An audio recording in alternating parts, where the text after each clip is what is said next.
Compartimientos y composición de líquidos corporales. En este caso, tenemos lo que vendría a ser el medio interno. El medio interno hace referencia a lo que repercute dentro de una misma célula y espacio que en su conjunto forman los tejidos. Importante. Pero que al final les va a ayudar a ustedes a entender que va a existir justamente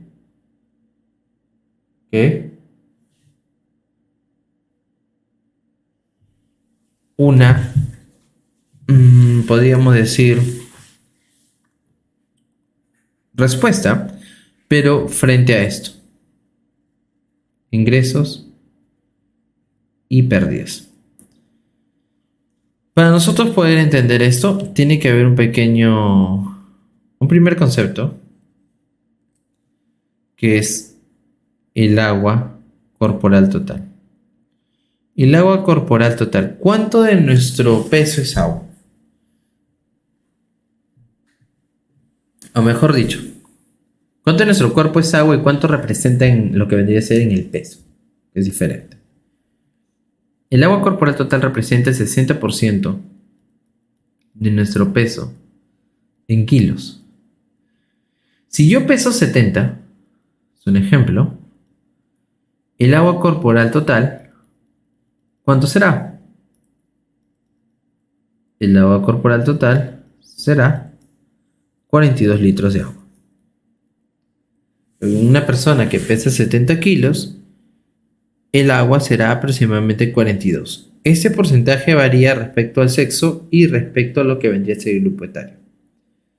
Pero una persona adulta joven es el porcentaje que tenemos que reconocer. Y de este vamos a poder reconocer justamente la parte del medio interno, los compartimientos, porque vamos a tener que en el intracelular, que es el que está dentro de las células, vamos a tener un 40% de este 60%. Y el 20% restante va a ser en el extracelular. Entonces tengo el LIC, que es el 40%, y tengo el LEC, que es el 20%. Y de este 20%,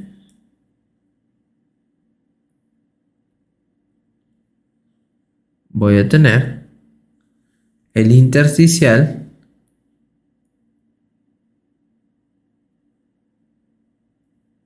que es el 15%, ¿ok? Y el extravascular, que es el 5%. El extravascular también lo van a encontrar como el plasmático. Ahí tenemos 15 y 5, 20, más el 40, 60. Tenemos ahí nuestra agua corporal total, 60% de nuestro peso en kilos. Si una persona pesa 70, el agua corporal total es 42 litros. Representa el 40% del LIC y el 20% del LEC, donde el intersticial es 15 y el extravascular es el 5. Tenemos eso. Ahora, ¿qué más? En la siguiente lámina vamos a poder observar de que hay un gráfico internacional que lo vamos a hacer aquí de manera muy rápida, porque lo vamos a afianzar en otra, que es el famoso diagrama de Janet Narro, que te ayuda a reconocer esto, ¿no? Donde justamente existe el LEC, que es el 20, y el LIC, que es el 40. Importante reconocer esto porque al final te ayuda a entender que van a haber ingresos, van a haber pérdidas, pero siempre ya hemos visto que va a buscarse la homeostasis. La parte del compartimiento y composición es interno. Estamos hablando dentro del organismo. Algunos autores representan y explican que esto definitivamente está, eso creo que no nos cabe duda, relacionado con todos los factores que están relacionados en este caso con el exterior, porque los factores exógenos son los que al final van a repercutir en este. Creo que en eso tampoco nos queda duda. Sin embargo, algunos autores mencionan también, lo van a poder encontrar, que así como hay un medio interno hay un medio externo.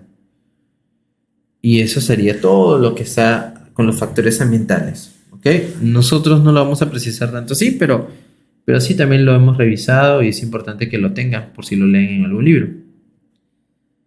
Entonces, aquí está un poquito más caracterizado desde el punto de vista ya más absoluto, no porcentual, donde tienes 28 litros, ¿no? 7 por 4, 28, ahí está. 7 por 2, 14, ahí está. Pero no entiendo cómo 70 por 2, porque ya estamos haciendo rápidamente mentalmente el porcentaje, ¿no?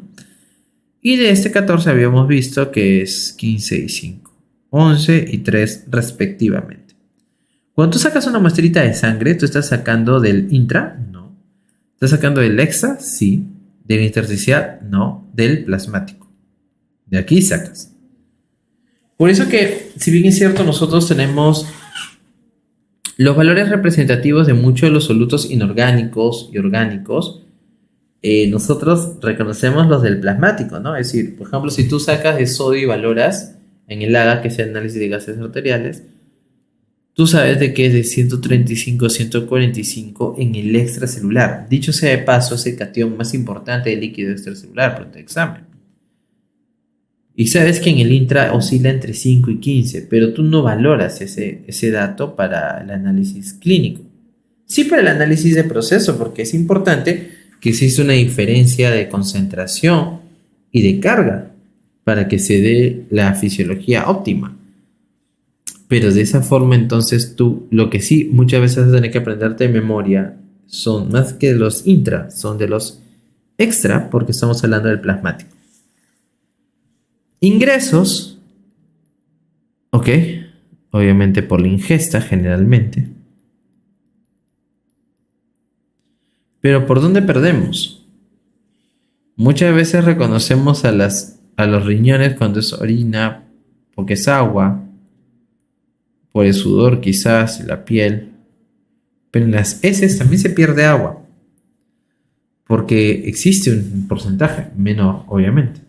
Al menos que existe un cuadro diarreico en donde sí existe una mayor pérdida, y obviamente eso deshidrata más. Y en los pulmones también, por la exhalación, también se pierde por el vapor de agua. Entonces no solamente es riñón, ¿ok? Este esquema es para poder ejemplificar eso. Todo a partir de un dato porcentual que nos dice cuánto es el agua corporal total. Luego tenemos en este esquema de aquí los compartimientos y la composición. En lo que vendría a ser cada uno de estos compartimientos existe agua. Ustedes saben que el agua es el solvente universal y existen solutos. Los solutos pueden, como les estaba diciendo, clasificarse entre orgánicos e inorgánicos. Los inorgánicos son los electrolitos generalmente y los orgánicos los que provienen del metabolismo o la dieta. ¿Sí? Y existe una relación, porque la relación de soluto y solvente forma una solución, ustedes lo saben, pero existe una concentración óptima entre estos, los cuales nos dan como dato justamente la osmolaridad. La osmolaridad es un dato importante porque te ayuda a reconocer cómo es la concentración entre la parte de solutos y solvente. La osmolaridad, justamente, en el plasma es de 280 a 300.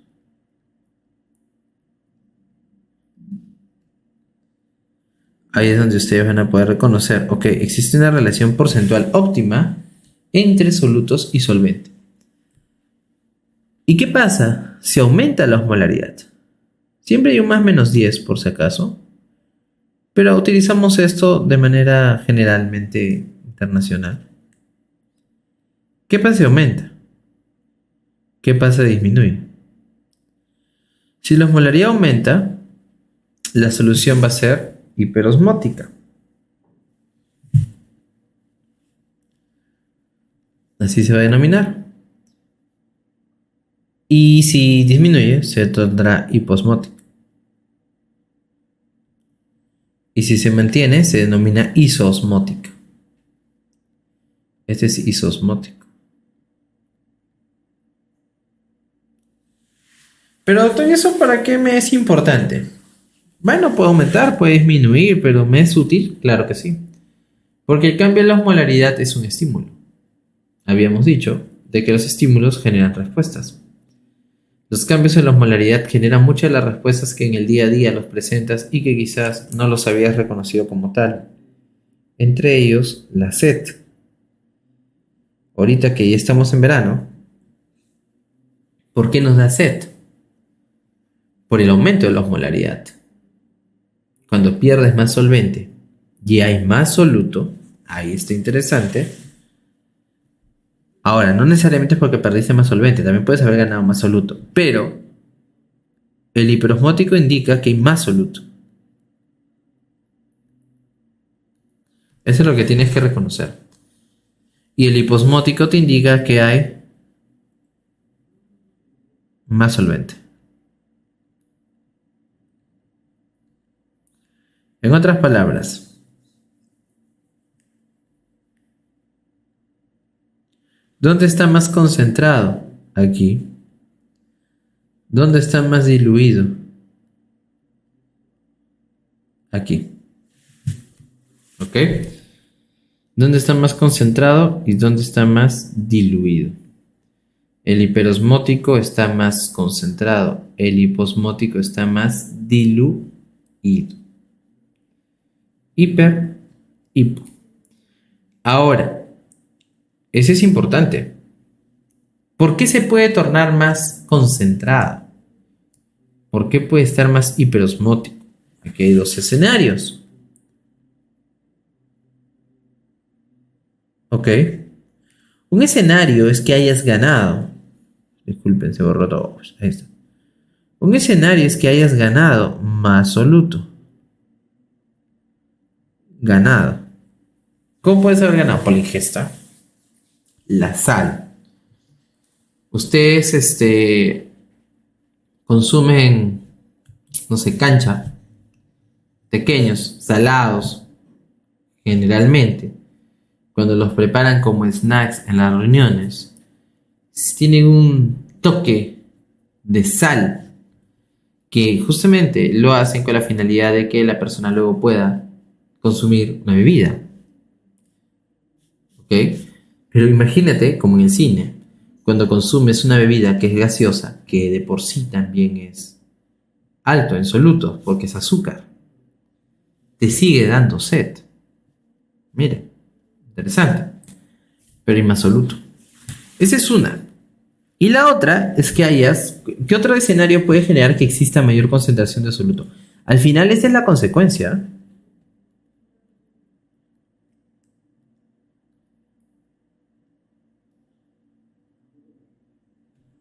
Esa es la consecuencia. ¿Pero por qué? Una es porque gané, pero la otra es porque perdí. ¿Perdí soluto? No, pues si perdí soluto ya no habría más soluto. ¿Qué pude haber perdido para que exista más soluto? Que habría perdido más solvente. Es decir, si perdí más solvente, va a haber más soluto. Ahí está. Entonces en el escenario pude haber ganado más soluto o pude haber perdido más solvente. Pero ambos se traducen en que exista más soluto. Ahí está. Ambos se traducen en que exista más soluto. Ahí está, clarísimo. ¿Está claro? Ahí está. El otro. Vamos a hacerlo hacia abajo. ¿Cómo puedo tener más solvente?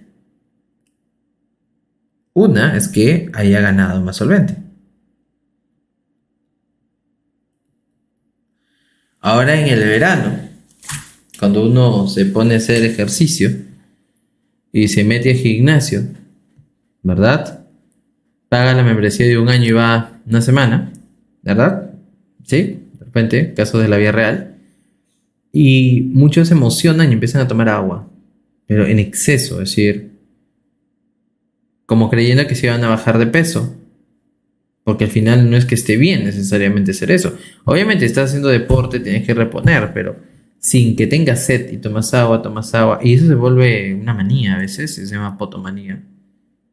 Tomas mucha agua sin tener sed. ¿Qué va a pasar? Vas a diluir, porque el agua diluye. Va a bajar la osmolaridad. ¿Ok? No es bueno. Todo en exceso es malo. Y lo otro es que hayas ganado más solvente y la otra es que hayas perdido más soluto. En una situación, por ejemplo, una diarrea a pérdida de solutos, pierde más solutos, obviamente hiposmótica. Puede haber una situación hormonal en donde justamente no se reabsorbe el soluto. Por ejemplo, en una insuficiencia suprarrenal no se reabsorbe sodio. El sodio se queda en la luz y se elimina. Ahí está. No hay aldosterona, no reabsorbes. Entonces, no es necesariamente esto a veces asociado a algo que consuma o no consuma. También es patológico.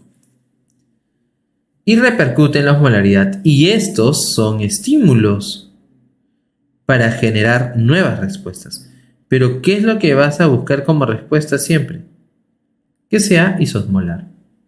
Ahí está, un círculo vicioso en la búsqueda del dinamismo que hemos estado conversando. Otro concepto que lo vamos a ver en los gráficos en unos minutos es que toda ganancia o toda pérdida tiene que empezar aquí. Por eso miren en el dibujo. En el dibujo te han puesto ganancia y pérdida ¿en dónde? ¿En el IC o en el EC? No, te lo han puesto en el EC. Porque aquí empieza. Y no empieza en el intersticial, empieza en el plasmático, miren. Pero, ¿que entonces el IC no hace nada? Sí. El IC lo que va a hacer, miren estas flechas. Miren esas flechas. Va a buscar la C de compensación. Va a buscar compensar. Lo va a lograr. Muchas veces va a compensar. Pero como esto es dinámico y como a veces las pérdidas exceden la reposición, entonces ¿qué va a pasar? Esto ya no se va a poder complementar de manera óptima y lo que va a suceder es... ¿Qué va a suceder? Va a suceder que va a aparecer la enfermedad.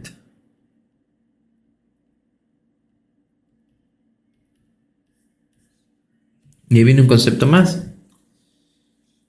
Un concepto más que justo lo estaba guardando para este momento, porque cuando no se complementa de manera óptima, cuando supera este escenario frente al otro, se quiebra, aparece la enfermedad. Que muchas veces va a tener que ser tratada así, pero que muchas veces no va a poder ser regulada en su totalidad. ¿Está bien? Excelente. Y por último, aquí tenemos esto, en donde vamos a poder observar los tres escenarios que les he dicho. Pero acá les dicen hipertónico, isotónico, hipotónico. ¿Por qué? Porque hiperosmótico, hiperosmótico, isosmótico, como definición hace referencia al escenario, pero cuando hablas de la tonicidad ya hace referencia al cambio en la compensación que estábamos hablando. Muchas veces lo utilizan de manera indistinta, no se preocupen. La cosa es que entiendas qué significa cada uno. Y aquí lo puedes entender porque te los han graficado con puntitos, ¿no? Siendo el agua, miren acá, menor concentración de solutos, acá mayor concentración, acá obviamente mayor. Aquí estamos valorando una célula animal versus una célula vegetal, pues hablando de una vacuola, pero nosotros nos centraremos más en la parte animal. Y miren qué es lo que va a pasar. En el isosmótico aquí hay un glóbulo rojo, está con su forma bicóncava, disco bicóncavo, etc. Sin ningún problema. Pero miren qué había pasado en el hipertónico, en el hiperosmótico, donde había más soluto, más solvente. Más soluto. ¿Verdad? Más soluto. ¿Pero en dónde? ¿En el intra o en el extra? En el extra, miren. Outside. Miren cuántos puntitos hay. Hay más soluto. ¿Qué tiene que hacer ¿Qué tendrías que hacer si tú ves que está más concentrado en un lugar que el otro? Tendría que el lugar donde hay más agua, ayudarle y mandarle agua para diluirlo. Y es lo que está haciendo acá, miren la flecha. El intra le manda agua. En otras palabras, el extra le quita agua al intra. Y ese fenómeno se llama deshidratación. Ese fenómeno se llama crenación. La crena lo deshidrata, le quita agua, con la finalidad de buscar un equilibrio, porque busca diluir el extra. Pero ¿qué va a pasar con el intra? Al quitarle agua va a empezar a concentrarse. Busca que sea isosmótico. ¿Podrá lograrlo? No necesariamente. Y en el hipotónico miren la diferencia. En el hipotónico estamos viendo que fuera hay mucha más agua, por decir menos puntitos, hay menos soluto. ¿Qué va a pasar con el agua? Va a ingresar al intra. Y miren lo que está haciendo, parece un globo de carnaval, se está rompiendo, se lisa. La lisis en un escenario hiposmótico es viable, pero no es que todas las células se van a lisar. Eso va a repercutir de la fragilidad de la membrana de la célula en cuestión. En este caso estamos hablando de un eritrocito, en donde realmente sí podría existir este escenario por la fragilidad de la membrana existente. Por eso hay situaciones clínicas que están asociadas a la fragilidad de la membrana. Un escenario hiposmótico repercutiría en una hemólisis. Definitivamente sí. Por eso cuando utilizamos el suero fisiológico lo utilizamos en una concentración tal que sea isosmótica. Por eso jamás se te va a ocurrir, si no tienes suero fisiológico, que la solución con una concentración isosmótica, que lo habrán visto, es el cloruro de sodio al 0.9% 9 por mil, que significa 0.9 gramos en 100 o 9 gramos en 1000. Si ustedes calculan la osmolaridad, se van a dar cuenta que sale 307.6 miliosmoles, es decir, está más o menos, pero está dentro del rango. La dextrosa al 5%, que es dextrosa 5 gramos en 100 o 50 gramos en 1000. Cuando calculan la osmolaridad, también sale 277.7 miliosmoles. Está dentro del rango. En otras palabras, no te da el temor de que pueda lisar o crenar, porque está dentro del rango que puede justamente valorarse o ser viable la fragilidad de la membrana. Pero si no tengo eso, tengo agua destilada, agua de caño, jamás se te va a ocurrir utilizarlo, porque es muy hiposmótico la osmolaridad de esa agua. Lo que vas a hacer es lisar y el paciente podría fallecer, ¿no? Entonces es importante, en ese principio solamente estás reconociendo ya un manejo y justificándolo frente a la osmolaridad, en donde estás reconociendo la relación del soluto y el solvente. Entonces, en el próximo apartado, lo que vamos a ver justamente estos escenarios, pero analizando los 6 gráficos de diagrama de Janet.